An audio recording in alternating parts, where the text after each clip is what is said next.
Assalamualaikum warahmatullahi wabarakatuh. Perkenalkan, nama saya Nagita Ajeng Pramesti dengan NIM 19518244 dari Pendidikan Teknik Mekatronika kelas F 2019. Pada kesempatan kali ini saya akan mempresentasikan tentang manajemen industri dengan tema Lean Manufacturing di era revolusi industri 4.0. Yang pertama, kita masuk ke definisi Lean Manufacturing. Lean Manufacturing atau produksi ramping merupakan praktik produksi yang mempertimbangkan segala pengeluaran sumber daya yang ada untuk mendapatkan nilai ekonomis terhadap pelanggan tanpa adanya pemborosan. Dan pemborosan inilah yang menjadi target untuk dikurangi. Singkatnya, Lean merupakan upaya yang dilakukan oleh suatu perusahaan untuk mencegah serta menghilangkan pemborosan sehingga bisa meningkatkan nilai tambah produk untuk konsumen. Berikutnya, alasan mengapa Lean Manufacturing ini dibutuhkan. Yang pertama adalah integritas kerja karyawan yang rendah. Perusahaan membutuhkan integritas kerja karyawan yang bagus. Mereka harus menjadi karyawan yang produktif dan potensial untuk bersaing dengan perusahaan yang lain. Kemudian yang kedua adalah karyawan tidak disiplin. Memiliki karyawan yang tidak disiplin ini membuat pekerjaan menjadi tidak beraturan. Seharusnya karyawan mendapatkan pelatihan atau training agar mereka memiliki kedisiplinan, etos kerja yang baik, dan menjadi karyawan yang potensial.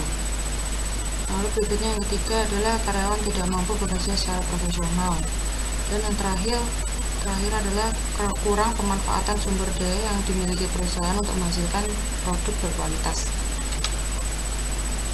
Kemudian adalah langkah-langkah yang dilakukan sebelum Lean Manufacturing ini dilakukan. Yang pertama adalah identifikasi semua alur pekerjaan gudang. Proses ini merupakan cara yang digunakan untuk menentukan apakah perusahaan membutuhkan Lean Manufacturing atau tidak. Semua alur pekerjaan yang berhubungan dengan aktivitas pergudangan akan diidentifikasi terlebih dahulu. Kira-kira membutuhkan Lean Manufacturing ini atau tidak. Lalu yang kedua adalah memperhitungkan penambahan nilai pada aktivitas pergudangan.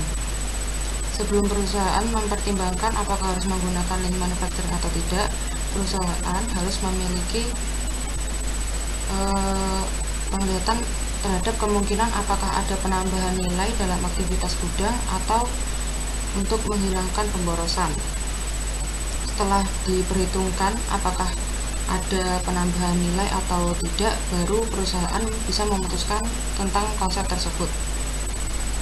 Lalu yang ketiga, membuat simulasi rasio nilai tambah. Perusahaan dapat membuat rasio nilai tambah terhadap barang maupun pemborosan yang diidentifikasi.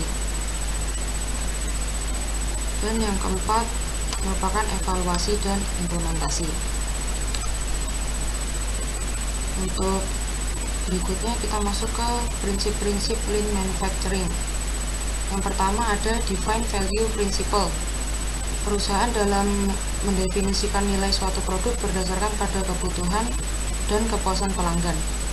Produsen menggunakan konsep QCDS, yaitu Quality, Cost, Delivery, dan Service.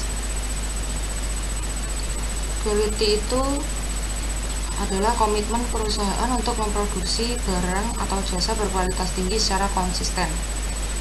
Lalu cost itu perusahaan dalam memproduksi barang atau jasanya berkualitas tinggi namun dengan biaya yang efektif. Dan delivery yaitu adalah komitmen perusahaan untuk melakukan pengiriman tepat waktu kepada pelanggan.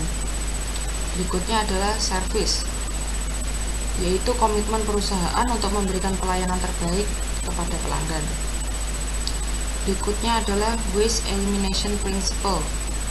Dalam proses produksi, perusahaan harus menghilangkan pemborosan dengan cara meminimalkan segala aktivitas yang tidak memberikan kontribusi dalam peningkatan nilai produk di mata pelanggan.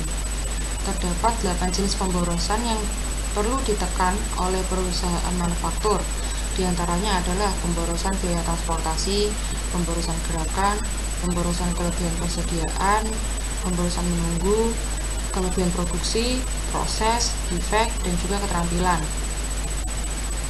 Berikutnya adalah support the employee, yaitu pemberian pendidikan dan pelatihan untuk memahami metode lean manufacturing ini sendiri. Pemborosan yang paling utama dalam konsep manajemen perusahaan ialah pemborosan biaya. Biaya yang paling banyak dikeluarkan itu ada biaya gaji dan juga lembur. Namun masih banyak biaya yang perlu diperhatikan dan diminimalkan, seperti biaya air, biaya makan, biaya listrik, biaya bahan baku, perbaikan, operasional maupun non-operasional. Selain biaya, nilai tambah juga membutuhkan data dan fakta yang akurat untuk proses lean manufacturing perusahaan. Pada proses ini maka akan diperhatikan dua nilai tambah, yaitu nilai tambah terhadap perubahan kecil dan juga nilai tambah terhadap perubahan besar. Selanjutnya adalah pada beberapa perusahaan yang menerapkan lean manufacturing ini, maka akan menghilangkan semua pemborosan yang dianggap tidak memberikan nilai tambah produk. Tentu saja pemborosan tersebut tidak akan dibayar oleh konsumen hingga harus dihilangkan agar terminimalisir.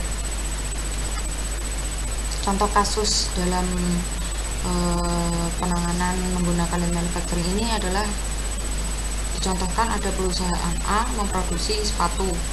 Kemudian ada kesalahan saat pengemasan sepatu, tentu akan membuat pemborosan terhadap kemasan tersebut. Dan mau tidak mau, kesalahan tersebut harus diperbaiki dengan cara membongkar kembali sepatu, kemudian mengemas kembali dengan kemasan yang baru atau benar.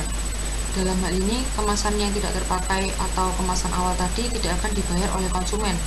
Mereka hanya membayar kemasan sepatu pada tahap akhir di mana mereka membelinya. Dengan kasus di atas, maka perusahaan akan menaikkan harga sepatu untuk menutupi pemborosan kemasan tersebut. Selanjutnya adalah pemborosan yang harus dipangkas dan dihapus. Contohnya seperti yang tadi di awal sudah dijelaskan. Yang pertama ada biaya transportasi. Biaya transportasi ini memang dibutuhkan, tetapi sebisa mungkin harus diminimalisir agar tidak merugi. Kemudian yang kedua, kelebihan produksi.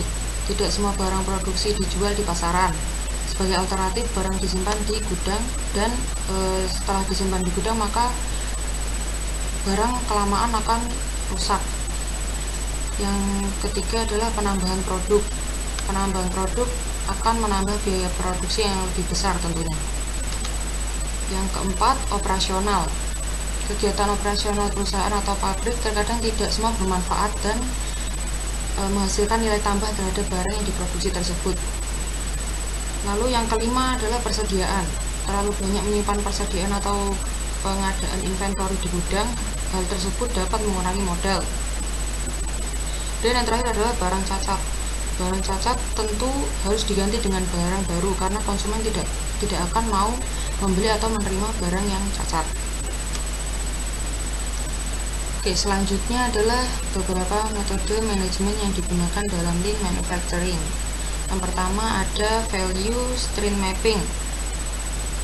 Value stream mapping ini adalah metode yang digunakan untuk membuat peta alur produksi maupun alur informasi yang didapat perusahaan untuk produksi tertentu. Semua kegiatan operasional, semua informasi yang didapat akan dipetakan dalam gambar yang sangat sederhana. Gambar tersebut mencakup input dan output, proses pembuatan barang maupun keberadaan konsumennya. Value stream mapping ini juga digunakan untuk menilai dan meneliti adanya pemborosan yang terjadi. Dengan adanya konsep ini, maka perusahaan bisa membangun sense of urgency yang meliputi beberapa anggota suatu organisasi dan juga digunakan sebagai alat komunikasi untuk memperlancar implementasi lean tersebut. Kemudian yang kedua adalah Kaizen. Kaizen ini adalah suatu perbaikan yang dilakukan secara berkelanjutan dan tidak berhenti sampai apa yang diinginkan itu tercapai.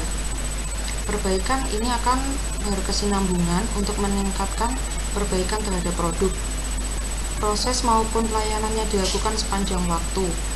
Kaizen akan mengurangi pemborosan yang tidak penting dari suatu perusahaan untuk meningkatkan pelayanan kepada konsumen, meningkatkan kualitas suatu produk maupun meningkatkan produktivitas sumber daya manusia di dalamnya. Yang terakhir adalah total quality management. Total Quality Management atau TQM, yaitu adalah suatu pendekatan berguna untuk meningkatkan kualitas dari suatu produk berdasarkan strategi tertentu. TQM ini akan melibatkan banyak pihak dalam perusahaan tersebut. Ketika perusahaan melakukan beberapa tindakan dalam pelaksanaan TQM, maka karyawan dan manajer juga harus sejalan dengan keinginan dan tujuan TQM tersebut.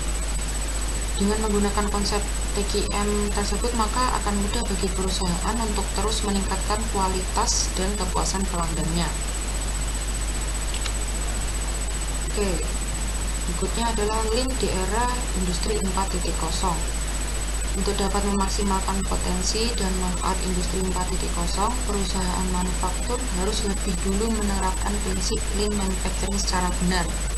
Informasi sangat dibutuhkan untuk menghilangkan sumber-sumber pemborosan. Di tengah era teknologi seperti ini, perusahaan manufaktur berupaya meningkatkan sistem manufaktur mereka masing-masing. Kemudian di masa depan, semua fasilitas manufaktur akan terkoneksi satu sama lain, baik melalui sensori yang ditanam untuk mesin, hingga penggunaan sistem berbasis cloud untuk pabrik. Dalam hal ini, peranan software yang canggih sangat menentukan, khususnya untuk pemrosesan data, untuk mendapatkan informasi yang dapat ditindaklanjuti. Teknologi Industri 4.0 memungkinkan pabrikan mengakses informasi penting tentang alur kerja secara real-time melalui penggunaan sensor, big data, cloud computing, dan lain sebagainya, memungkinkan perusahaan mengalami kelemahan produk dan proses, dan mengurai permasalahan yang kompleks sampai di akarnya. Hasilnya, pabrikan dapat memproses produk jauh lebih cepat dengan waste lebih sedikit, sehingga proses lead time di seluruh rangkaian jauh lebih cepat. Kemudian kunci keberhasilan Lean Manufacturing ini ada dua. Yang pertama adalah SDM yang dimiliki. Agar Lean Manufacturing ini berhasil dengan sempurna, maka harus diupayakan persiapan sumber daya manusia yang dimiliki oleh perusahaan tersebut. SDM harus mendapatkan motivasi yang terus-menerus untuk menyebarluaskan beberapa orientasi untuk memperbaiki kualitas yang terus-menerus. Perusahaan bisa merekrut seorang trainer handal untuk memberikan motivasi kepada karyawan agar pelaksanaan Lean Manufacturing ini berhasil. Lalu yang kedua adalah melibatkan karyawan. Jika tidak ada satu orang pun karyawan yang mau menjalankan beberapa konsep dari Lean Manufacturing tersebut, maka konsep ini tidak akan berhasil. Sebaliknya, Lean membutuhkan karyawan dalam perusahaan tersebut untuk pengambilan keputusan dalam pengembangan suatu sistem yang berasal dari level atas hingga level terendah. Artinya, semua karyawan dalam perusahaan bersangkutan harus ikut andil dalam konsep Lean Manufacturing tersebut. Perusahaan bisa melatih karyawan dengan pelatihan atau training agar bisa memiliki SDM yang handal dan bermutu. Dalam proses ini, perusahaan juga harus mendesain sistem manufaktur yang sangat sederhana dan bisa diikuti oleh setiap individu di dalamnya.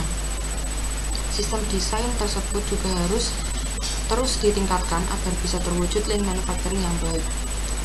Konsep Lean Manufacturing akan mudah dijalankan karena adanya kerjasama yang baik dari masing-masing individu dalam perusahaan tersebut. Bila Lean Manufacturing berhasil, maka dengan mudah perusahaan akan menduduki peringkat atas dari konsumen. Konsumen akan tetap menggunakan produk tanpa harus mempertimbangkan produk tersebut dengan produk lainnya yang dianggap lebih bagus. Yang paling penting dalam pencapaian Lean Manufacturing ini adalah kelangsungan usaha perusahaan bisa terus terjaga. Penerapan Industri 4.0 tanpa menjalankan prinsip-prinsip Lean dapat berakibat fatal.